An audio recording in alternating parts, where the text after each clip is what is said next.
tatlong kandidato na pare-parehong kandidato sa pagkasenador ng Partido Liberal at ng United Nationalist Alliance ngayong papalapit ng eleksyon 2013.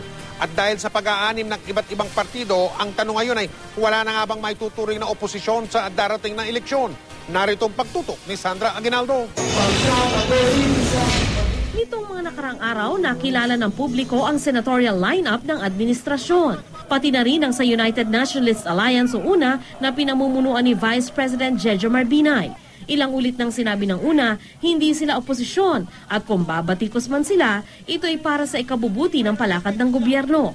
Katunayan, ang dalawang magkalabang koalisyon may tatlong pare-parehong kandidato, sina Senador Chis Escudero at Loren Legarda at dating MTRCB Chairperson Grace Polya Manzares. Kung hindi oposisyon ng UNA, nasaan ang oposisyon?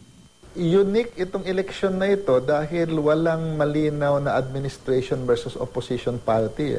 Kaya ang nangyayari, lahat ng kandidato sa national man o sa local, kanya-kanyang hanap ng connect para makapasok either on one coalition or the other for political survival. Kung walang solid opposition bloc, meron namang mga kandidato na maituturing na oposisyon o kaya'y kritikal sa Administrasyong Aquino.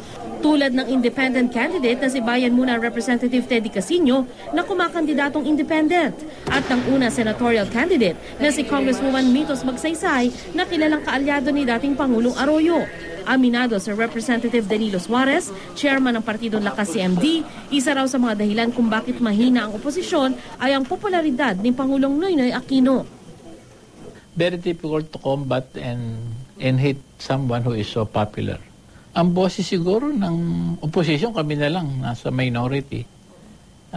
Though we don't have the superiority of numbers, we have a dwindling members. But yung mga comments namin are being given due values. Chairperson Emeritus ng Partidong Lakas, si Representative Gloria Arroyo. Noong Pangulo pa si Ginang Arroyo, kapartido niya ang nakararaming lokal na opisyal at maging sa Kongreso.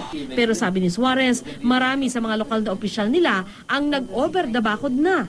At tingin niya'y nasa 20 na lang ang kongresistang Lakas pagkatapos ng eleksyon 2013. Mas madilim naman ang hinaharap na nakikita ni De Vera para sa partido.